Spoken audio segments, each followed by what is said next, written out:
दो तरह के महापुरुष हैं, दो तरह की विचारधारा है। एक विचारधारा कहती है कि जो सारा संसार है, उसमें कुछ लोगों को अच्छे कपड़े पहनने का अधिकार है, अच्छा खाने का अधिकार है, अच्छे मकान में रहने का अधिकार है, शासक बनने का अधिकार है, विद्वान बनने का अधिकार है, राज राज करने का अधिकार है, ताज पहनने का अधिकार है। समाज का जो 90% तबका है, उसे नंगा भूखा लाचार रहना चाहिए। अगर वो लाचार नहीं रहेगा, नंगा भूखा लाचार नहीं रहेगा, तो हमारे खेतों में काम कैसे करेगा? हमारे पशुओं को कौन चराएगा? हमारे खेतों में, हमारे फैक्ट्री में, हमारे घरों में नौकर चाकर के रूप में, हमारे खेतों में नौकर चाकर के रूप में काम कौन करेगा? अगर सब लोग पढ़े लिखे हो जाएंगे, सबको अच्छा खाना मिलेगा, अच्छा कपड़ा मिलेगा, तो फिर हमारी गुलामी कौन करेगा? तो दो तरह की विचारधारा। एक विचारधारा कहती है कि सारी मानव जाति समान है, सबको जीने का अधिकार है, सबको जीवन के प्रत्येक क्षेत्र में आगे बढ़ने का अधिकार है।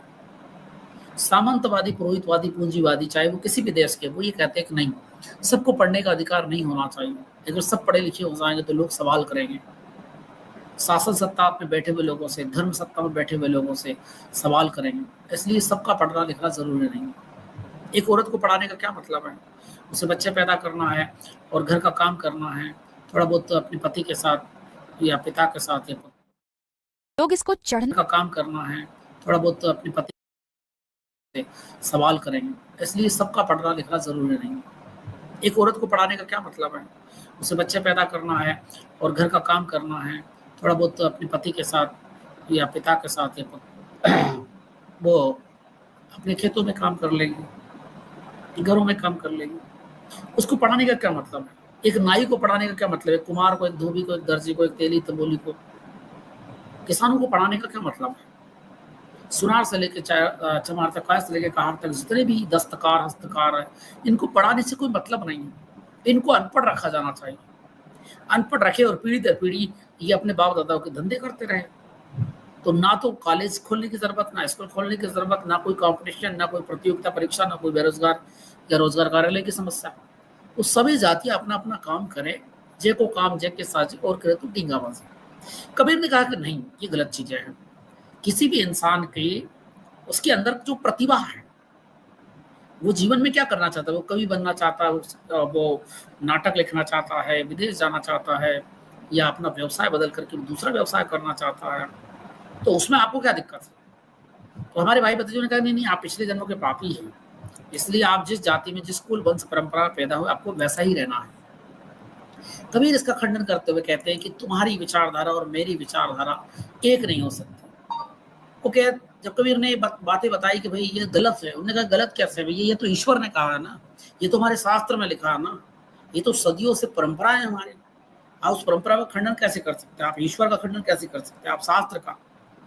जब कोई बात वेद में, पुराण में, उपनिषद में, गीता, बाइबल, कुरान में लिखी हुई है, और कुरान, बाइबल या वेद, पुराण, उपनिषद, गीता, ये सब ईश्वर की वाणी मानी गई, तो ईश्वर का खंडन कैसे कर सकते हैं? ईश्वर की वाणी खंडन कैसे कर सकते हैं? तो चलिए सज्जनों, अपन इस भजन को देखते हैं। तो कबीर कहते हैं, वो जो पंडित पुजारी था, धर्म का ठेकेदार था, सामंतवादी, पुरोहितवादी, पूंजीवादी, उससे वो कहते हैं, अरे तेरा मेरा मनवा कैसे कहो रे, तेरा मेरा मनवा कैसे कहो रे, मैं कहता हूँ आंखन देखी, तू कहता कागज की लेखी, मैं कहता हूँ आंखन देखी, तू कहता कागज की लेखी, मैं कहता सुर जावन हारी, तू राख्यो उरझाई रे, मेरा तेरा मन भा कैसे होई रे।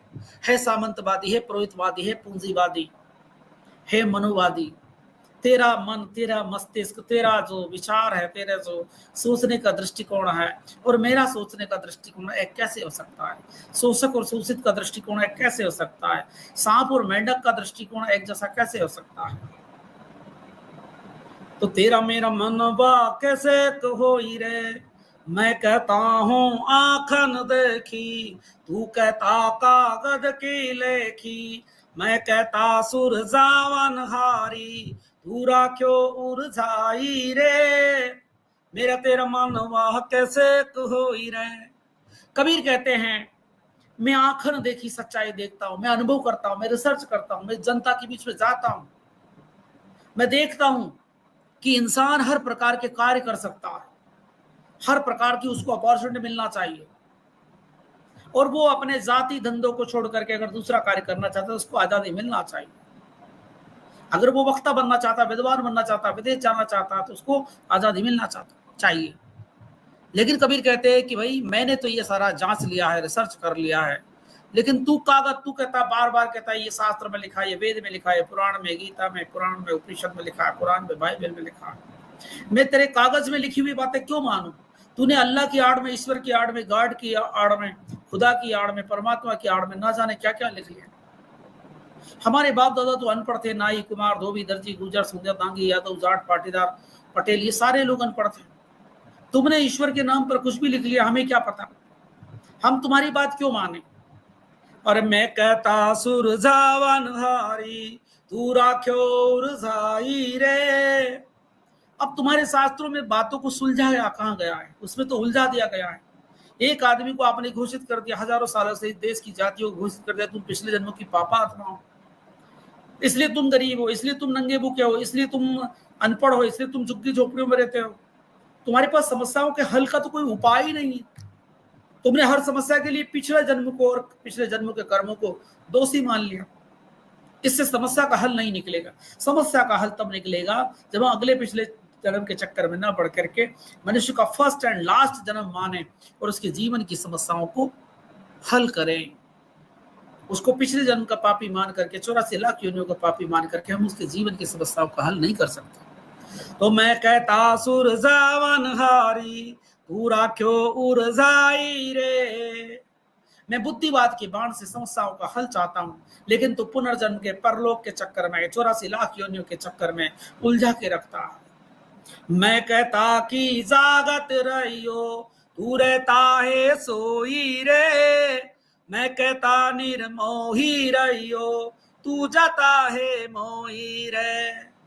तेरा मेरा मन बा कैसे कहो रे, तेरा मेरा मन बा कैसे कहो रे। कबीर कहते हैं मैं कहता हूं कि जागो, सदियों से सामंतवाद, पुरोहितवाद, पूंजीवाद ने तुम्हारा शोषण किया है। सदियों से तुम्हें पुनर्जन्म, परलोक, कर्मफल, ईश्वर अल्लाह, गॉड, यहोवा और शास्त्रों की आड़ लेकर के गुलाम बना रखा है। तुम जागो, लेकिन तुम तो सोते रहते हो। मैं कहता निर्मोही रहियो तू जाता है मोही रे। तेरा मेरा मन कैसे कहो रे। कबीर कहते हैं कि मैं तुम्हें कहता हूं कि तुम निर्मोह हो जाओ, निर्मोही हो जाओ। तुम्हारा किसी से राग और द्वेष ना हो, तुम्हारा किसी विचारधारा विशेष से, किसी वर्ग विशेष से ज्यादा लगाव ना हो। निर्मोह